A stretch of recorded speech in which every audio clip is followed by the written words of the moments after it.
well, Raffaele and also Maria have already welcomed you all, but welcome to this webinar. We have the privilege today to be here with Frédérique, who will tell us more about the digital and AI ecosystem in Quebec. And let me just remind you very shortly, but I think everybody is very well behaved, to remember to keep your microphone on mute throughout the entire duration of the webinar. But please feel free to interact with us and ask us questions, but also comments, ideas throughout the chat box, because we will get back to those questions towards the end of the webinar during Q&A. Raffaele, over to you now. Thank you, Julia. This is the 11th webinar that we organized together, we being ERIA and OECD. It is, as you may have noticed, that now there is a mini series within the series of webinars, because we are focusing on digital. While the previous meeting was very technical and on the infrastructure, we will take advantage of Frédérique Bouchard expertise to discuss in a more multidimensional way artificial intelligence and the way in which this connects to both regional development, so ecosystem, and higher education institutions. Now, let me introduce briefly Frédérique, that has a very relevant experience in the field of artificial intelligence. Frédérique is a policy expert working in innovation and artificial intelligence. She is currently the Director of Public Policy and Community at Forum Artificial Intelligence, which aim to use AI as a lever for economic and social development in Quebec, Canada. In her previous position, she was in the Public Policy and Government Relation team at Element AI, which is a startup located in Quebec. Quebec is very important for us. We have the possibility to host Marco Blanc from the Ministry of Economy and Innovation. He was very articulated in describing the digital hub as an equation in which all the variables on the right-hand side are the research capabilities, the talent you have, and then the public sector try to generate trust and operate like a connection between these all these variables. But Frédérique, we are eager to know more about the Quebec digital ecosystem, and you are at the head of, in the trenches of that ecosystem. So it would be interesting to know also your version or the story of the development, the way in which it's rooting, and the way in which you see that this is going, including by developing a new form of institutions like the one in which you are involved in the moment. Frédérique, thank you very much. The floor is yours. Merci, Raffaele. Bonjour tout le monde. Thanks for having me today. I'm really excited about this conversation. I also want to preface this by saying I don't necessarily come from the higher ed world and space, but I've worked and interacted with it in different instances and contexts over the past few years. As Raffaele mentioned, I spent some years in the trenches at Element, which was a company that very much grew within and with the ecosystems and was acquired last fall by ServiceNow, US-based company. I think there's a lot of lessons that can be drawn from that. And I think there was a lot of, I shouldn't say symbolisms, but I think there's a lot of those lessons that can also be learned from the other stakeholders in the ecosystems moving forward. In terms of Montreal and Quebec ecosystems, one of the questions I think that is on a lot of people's minds when, especially outside of that specific space, is, are we looking at one big ecosystems? Or are these more hubs that are centered around the urban centers of Montreal and Quebec City? At the forum, which is essentially a big tent that brings together all the stakeholders in the ecosystem in the province, we like to see it as one. I can speak to the specifics of the Montreal and Quebec cities ecosystems, but there's also a lot of interesting actors outside of those urban centers that are putting together creative and quite unique programs, initiatives that also I think are worth taking a closer look at, just because they don't necessarily benefit from the resources that the Montreal and Quebec centers tend to have. So they have to be a little bit more creative in their approach. The Quebec ecosystem is now widely recognized as a world leader in deep learning and machine learning, two subsets of AI, and is known to be very collaborative, deep-rooted exchange of people, ideas between within sectors, but also between sectors. We have a high concentration of research talent, and there's a very interesting, and I don't know if this was touched upon before by the speakers that you've had, but very high concentration, the Venn diagram between deep learning and operational research laid the foundation for a very interesting matching of resources. So at the time where AI was started to boom, the province and its universities had been leading in operational research for quite a number of years, and already had a number of pillars supporting that field within the ecosystem, and that those pillars were already very relevant to data science and translated well into what was going to become the AI ecosystem as it was starting to blossom in the province. So I think this is a very important element of the story that is not often known or shared. We also benefit from a rich ecosystem of support organization focused on building bridges between different sectors. So outside of the realm of the universities and the research institute or the companies, what distinguishes the Quebec or Montreal, Quebec City ecosystems from the rest of the country and other ecosystems, I think is very much sort of the tissue and fabric of these support organizations that we have around. And I'll deep dive a little bit more here, but this is something that is recognized by the people within the ecosystem and outside of it as very much of a unique feature. We also are lucky to have had over the past few years, yes, but also over the decades, pretty aligned, structured, and continued engagement on the public front. Perhaps it's something that Marco Blouin shared, but also coming from the federal government, which led eventually to the development of a vibrant startup ecosystem, which is now valued for Quebec specifically at 9 billion last fall. The ecosystem also benefits from a lot of FDI attraction. Montreal International and Quebec International have been quite successful in attracting foreign investment in the forms of opening commercial research labs within the province. I think we have about 17 or 19 to date now, which is quite a lot given the size of the province.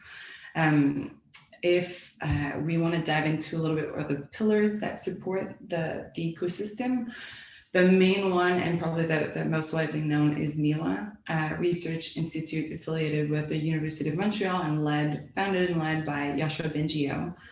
This one is based out of Montreal, but also has ties within the rest of the province as well as internationally. Moving up along the TRL spectrum, we also have the Institut de Valorisation des Données, which is long name for IVADO, and that provides financial levers to help foster collaboration in digital intelligence for TRL 1 to 5. I think what's interesting with the sort of the theme of these conversations that you have adopted with digital intelligence is very much what they're trying to accomplish. And I think the scope is a little bit bigger than just AI and also encompasses all of the virage numérique and like data science that sort of is a little bit larger in scope than just AI.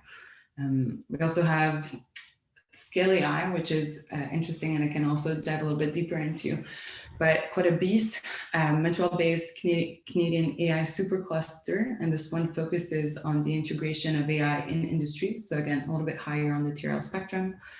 And this one is more specifically in supply chain. And the objective for the organization is really identifying cross-sectoral opportunities to be funded by the government that otherwise wouldn't necessarily take off without that support for de-risking these kind of initiatives.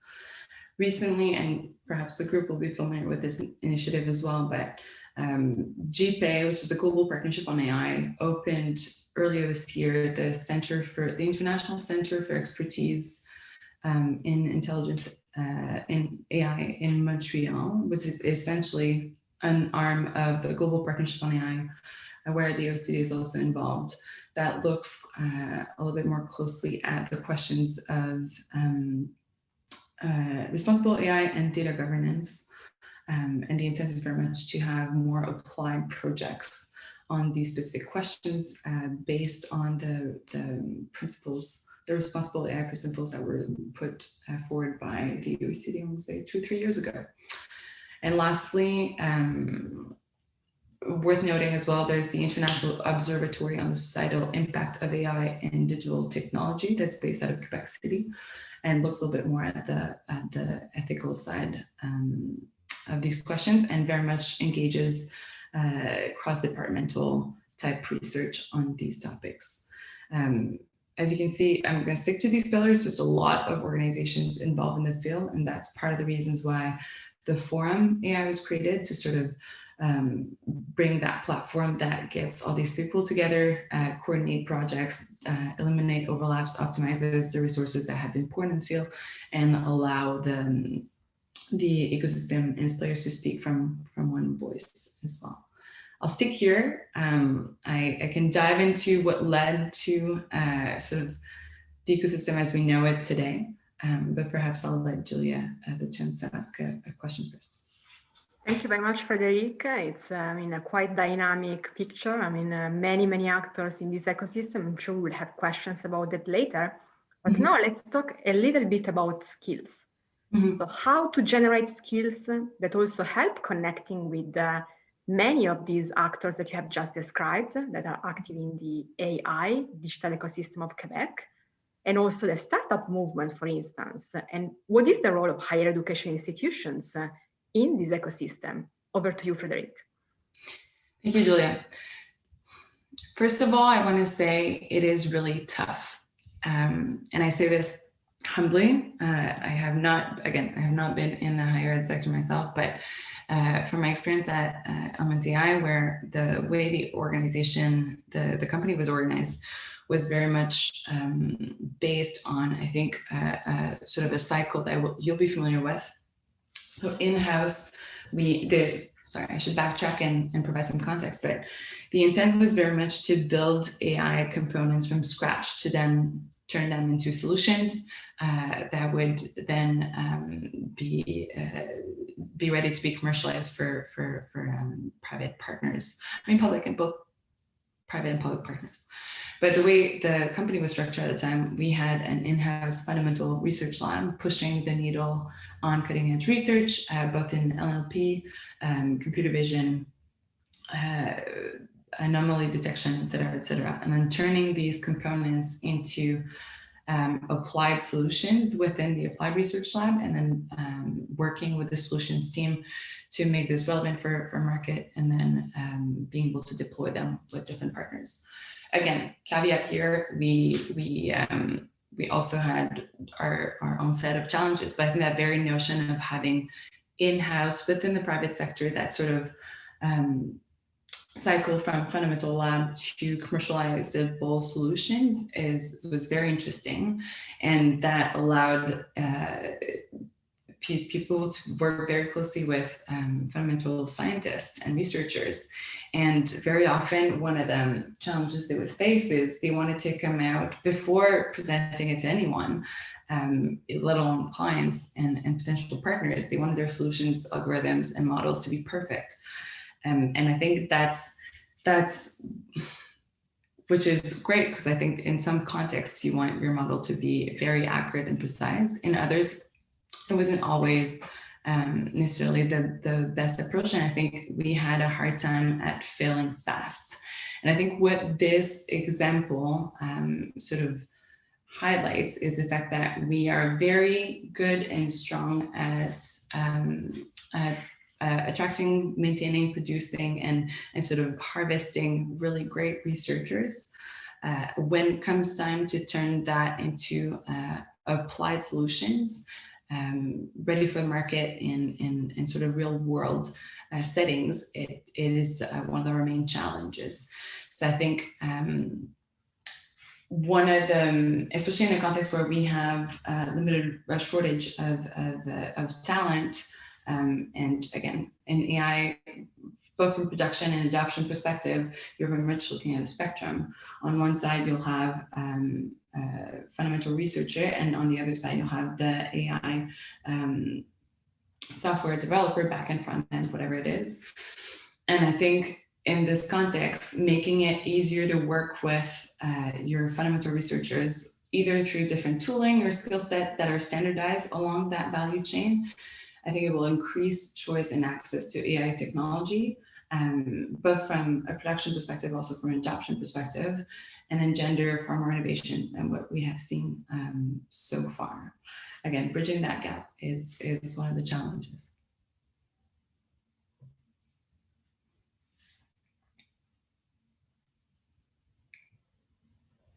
It is now up to me, I guess, if Julia has not a follow-up question, because you already mentioned one of the gaps, and this is interesting. It is because someone in our, I think it was Anthony Boccamfuso that mentioned the fact that professors tend to think that time and resources are indefinite, and then on the other side, they have this pressure on the market to generate the green bananas and to put them as soon as possible on the market to finalize the development of the project, of the products on the market. So I really understand it.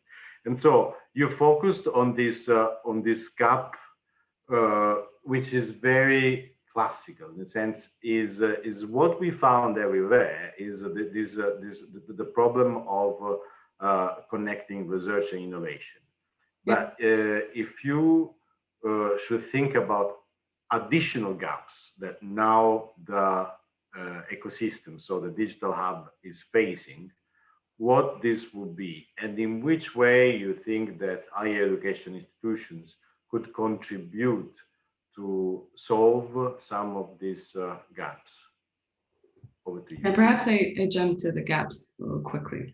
I think one thing that we did well in comparison to other ecosystems is, and that I think was also accompanied with personal decisions made by these specific scientists, but I think making our higher ed environment amenable, attractive for scientists to stay in that space and continue to work in the industry as opposed to jumping ship and going to work in full-time in commercial research labs, allow you to retain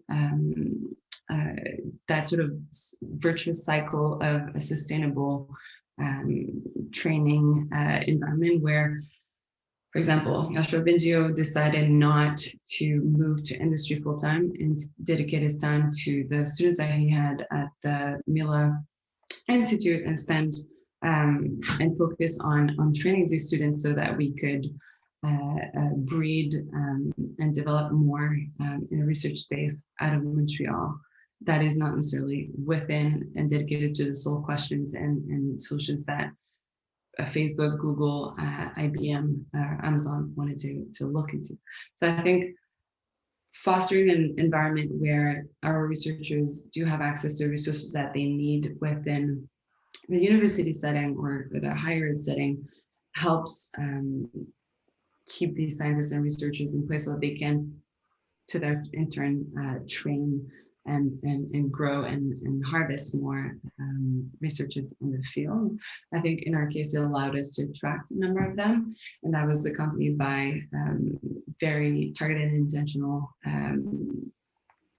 immigration policies by the federal side.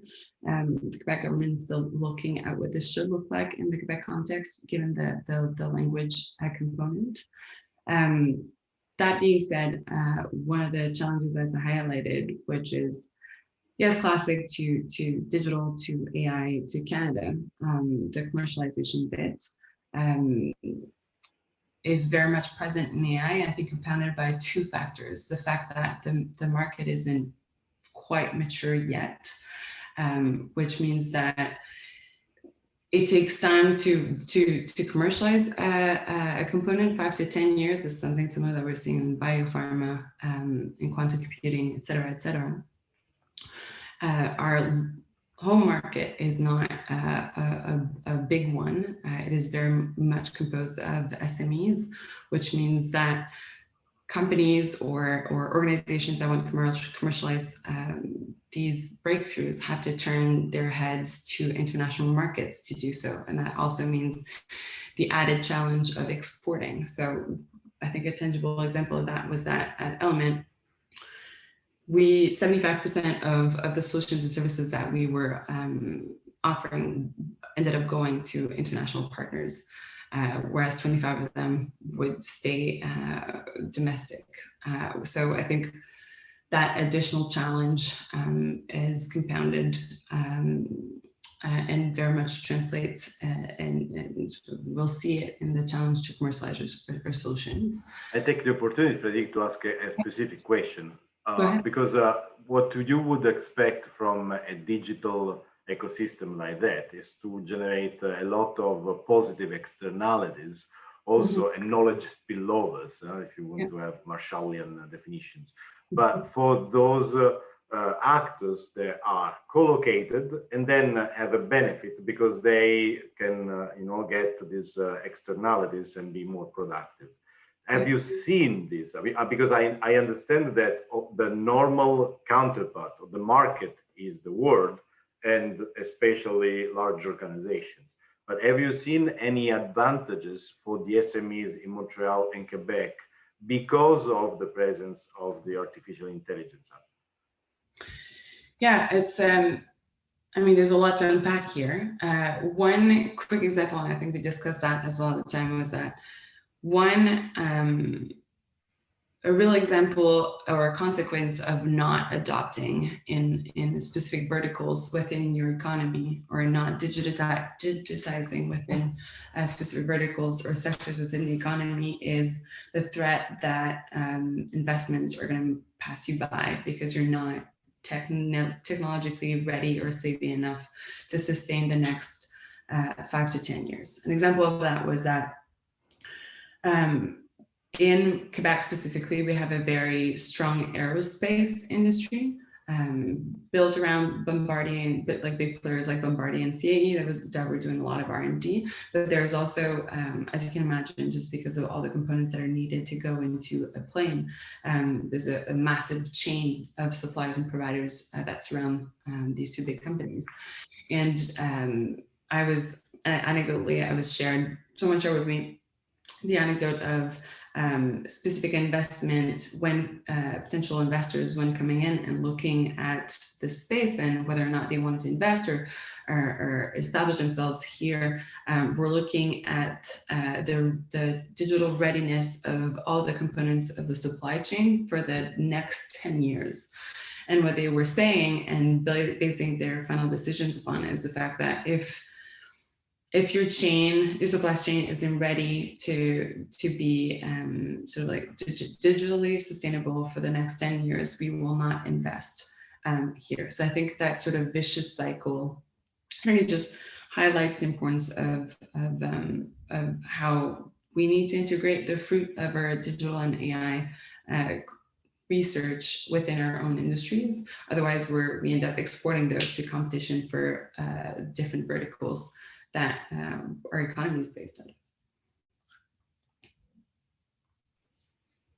Thank you very much. I don't know if Julia has also a follow-up question to that, because if not, I want to give the possibility to participants to interact. Perhaps Raphael, before I jump into, I think it's also worth highlighting on the FDI side, and perhaps other ecosystems in different verticals or cross-sectoral technologies also experience this, but we face a very interesting tension, I would say, here in Montreal and Quebec, around the talent that we both grow, attract, and retain.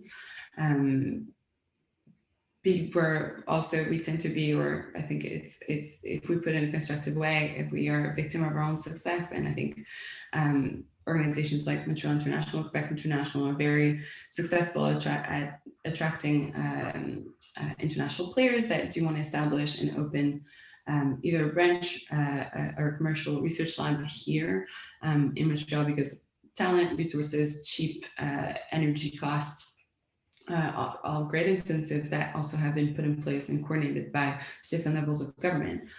And I think it often receives a criticism of different players within the ecosystem saying, like, we invest in those resources first, and then they ended up being exploited or leveraged by these international players. And I think it's worth highlighting that it shouldn't be an either or. And I think if you want to grow that ecosystem, you very much need these strong champions and players that do come in, invest a lot, train these people and keep these people here, and also do partner with the different organizations within the ecosystems.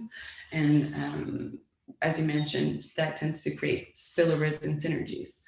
I think this also should be accompanied by a strong focus on growing our own players here, which is, we have a strong and vibrant startup ecosystem. We're starting to see bigger players with success stories like Lightspeed, Dialogue, and Nuvei, Strategy AI, Coveo.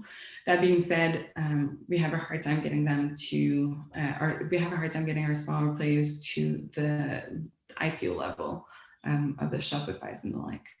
And I think that if you want to keep, especially in the context of COVID and how that has sort of disrupted decision-making around where you want to go to university, where you want to establish yourself, et cetera, borders too. I think you also want to give the people that you grow and you train in your university and higher setting the option of working for an organization that has the resources for you to continue pushing the needle on research questions, but then adapting them to industry. And I think that it would be, naive to say that this can always be found in a startup setting or in a company setting that is not necessarily focused on research and R&D. So I will leave it at that. Feel free to pick into elements of this response and follow up with questions. Thank you, Frédérique. This is very relevant and very interesting. I think that my colleague Anne Riemer, No, well, we've got a few questions coming in, and we invite others to add them into the chat, and we'll share them.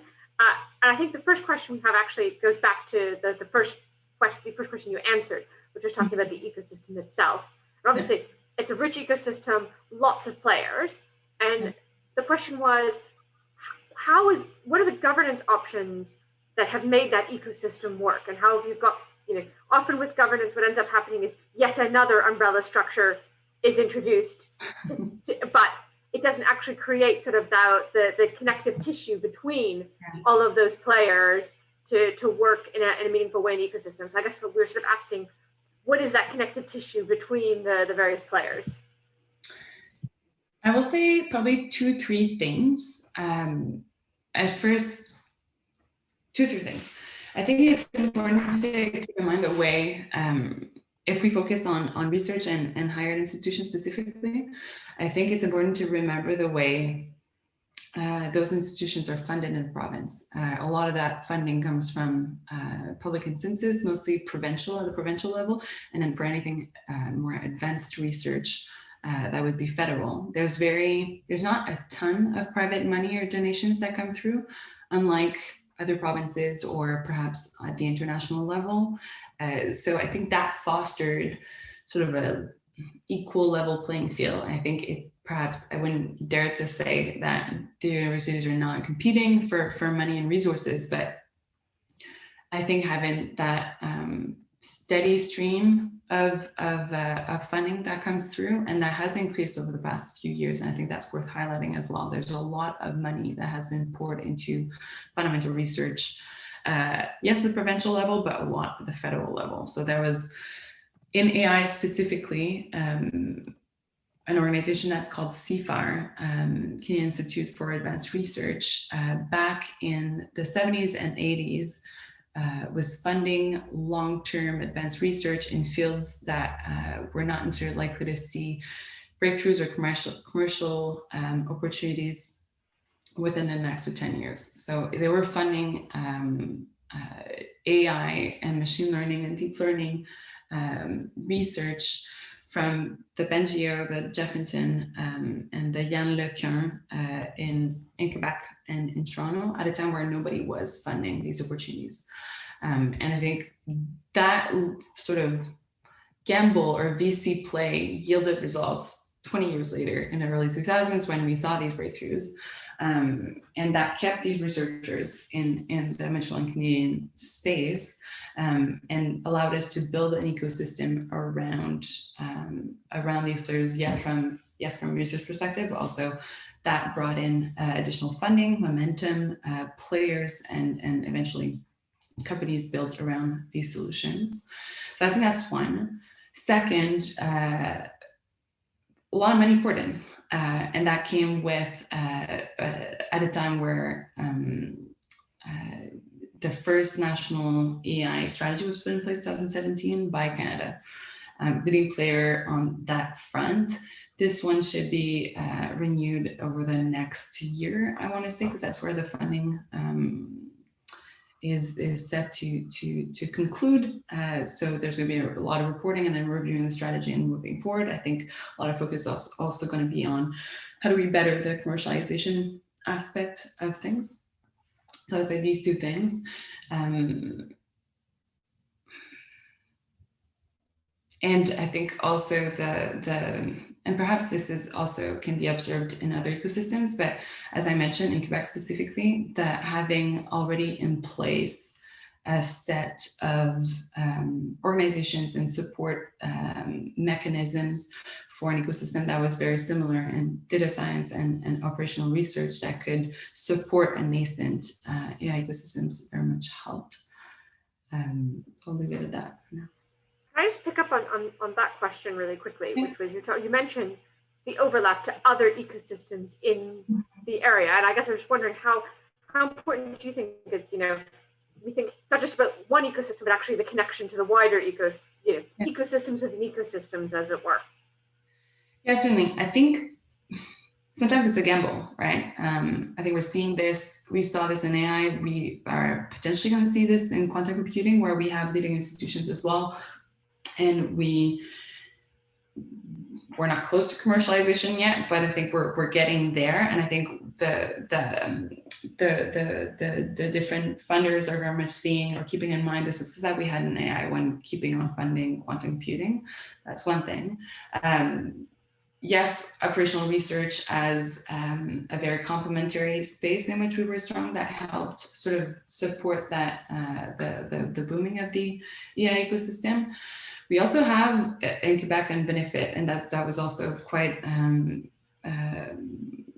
sort of, I won't say foreseeing or like done very early in their time, but the establishment of our hydroelectricity system in the 50s and 60s, where now you're seeing probably the cleanest and cheapest energy source in North America. To fund a space that is very energy intensive, a data center which is needed, like GPUs and CPUs, which is essentially the little motor behind your algorithms and that support the creation of AI and algorithms and models, is very energy intensive. And having had the infrastructure within the province to support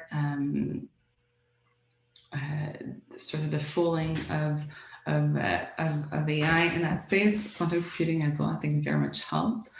In terms of other verticals, perhaps this is one of the reasons why we have a hard time commercializing as well. Canada benefits from a strong financial sector, which is very data rich. Insurance also in Quebec very strong, which I think helps. That's probably where we're seeing a lot of the first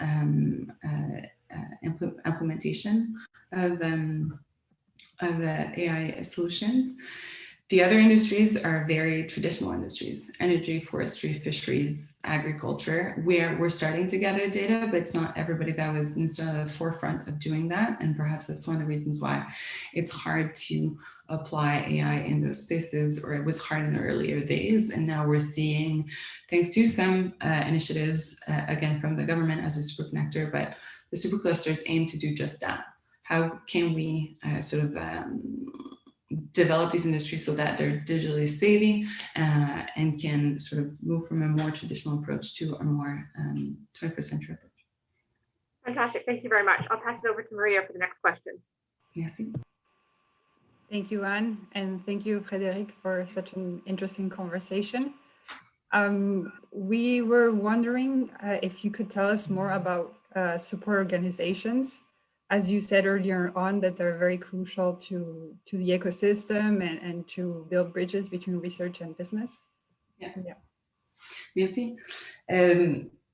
I think they're a very unique feature of the ecosystem. It comes with its own set of challenges because we have a very fragmented ecosystem in that sense. Perhaps it's helpful given the geography of the country, but in a digital world and in a confinement world, that fragmentation is not always easy to coordinate, and that's why the forum was established in the first place, to sort of like push in one direction and guide a little bit, speak from one voice, coordinate action, optimize resources, etc.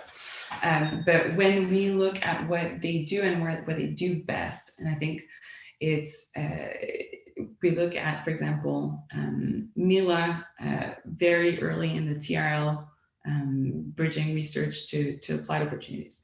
When we look at Ivado, they are on campus identifying projects where you can fund researcher coming into working on a specific problem or issue that has been identified by industry settings, Luke TRL 1 to 5. And then you have organizations like Scale AI that comes in TRL 6, 7, 8, where they fund specific, very often like custom solutions, bringing together a bigger organization, SME, and then as much as possible, some academia, some form of academia within the project, de-risking what this could look like, essentially like funding 35 to 40% of it, and guiding a little bit how this should be structured, what are the steps accompanying by providing AI readiness tools, bringing training in for non-AI practitioners. Ivado also does that through the, how's it called? I forget the exact name of the program, but essentially funding training for C-suite level of C-suite level, so that they have a sense of how to digest what AI can do in their own respective organizations. And I think it is both wonderful because that it's very rare in the places where you'll see such a program that is, I want to say 10-week long, subsidized to the extent that it ends up being like $700 for a C-suite exec to take that training with like some of the greatest minds on AI. That being said, it's not well known and certainly accessed as much as it should be, perhaps because the ecosystem is fragmented, or because of a lack of knowledge, or because of AI is still seen as something that is sort of like sci-fi type. So I think there's a lot of work to be done to speak from one voice, demystify, and also point to one sort of like entry into the ecosystem and support organizations. But once you're there, there's a lot. That ecosystem is also very much connected into or open to talk to each other for projects. Say they can't themselves respond to the needs of the person or organizations that knock at their door, point to someone that they know that can better serve their needs. Okay, and just to add to that, they're funded by the provincial or the federal government. It tends to be very much so in their inception, depends which one. Most of them are, and the way they're structured, and that's where they're at in the maturity phase. So let's see where they end up. But funded by the public tends to be, at least in Quebec, a mix of provincial and federal. There's also the way the methodology of the funding is structured, requirements to match these funds by private sectors over the years, essentially like back-ended most of the time. Well, thank you very much. I'll pass the floor to my colleague Georgia for the final question. Hello, thank you so much, Maria, and thank you so much, Frédérique, for the great insights. We just had a question about something that you touched upon earlier, and it ties back to the way in which your forum is helping young people right now. As we know, the COVID crisis has been obviously very detrimental to all, but the young people, the graduating class of 2020, for example, has been dubbed the Corona class. So we were wondering what the forum, some initiatives that the forum is involved with. Thank you so much. This is Georgia. Perhaps we should be doing more, but one initiative that I think is worth highlighting, and I remember at the time reading it and thinking, I wish I had that access to that kind of initiative at the time. But there's one that I was pointing to, cool initiatives happening in regions that are not necessarily Quebec and Montreal based. But in Quebec, we have, as part of our education system, after high school and before university, a level that's called CEGEP. And our CEGEP are spread across the province. It's usually 2-3 years. It can be a specialization training. Say you want to become fireman, policeman, mechanic. There's different type of specialties, or you can use it as sort of pre-university 2 years formation. And some of them are using AI in very creative ways, notably to help and support students navigate what they want to do next. And I think in a context where students have spent so much time at home, you're not outside with your peers, sort of like talking about what you want to do, different options, meeting and greeting people, or visiting like different work settings to explore what you want to do. The role of an education counselor is even more important. And what they've used is that they've developed this AI-based app where they guide people as they navigate what they want to do next in their lives in the CEGEP context. So say you're a student, you're going to have the app that you want to do. What are your possibilities? What courses should you take to get there? And what matches the research that you've done before, what your peers that shown similar interests have done, their level of satisfaction, et cetera, et cetera. So I think that's worth highlighting. The forum specifically is not involved in initiatives just yet, specifically on that, like helping youth navigate COVID, but is involved in working and partnering with CEGEPs in sort of tooling them and helping them build programs for people that are in CEGEP settings and looking to contribute or work with transfer technologies in AI, etc. Perfect. Thank you so much. That sounds really interesting. I'll give the word back to Raffaele or Julia. Julia, go ahead if you have. I don't have much to add. I mean, there's a very final question. Maybe very briefly, Frédérique can provide the quick answer before we start wrapping up. Yeah. You can see it in the chat. It's about how artificial intelligence can be applied from university to facilitate virtual peer tutoring for students. That's interesting. I think I'm not aware of initiatives that do that very specifically. I think one challenge in the Quebec and the Canada context on that front is the use of personal data to train these models. Perhaps it can be done without using personal data as well, but very often when it comes to an education standpoint and the way people learn, and personal data tend to be very much involved.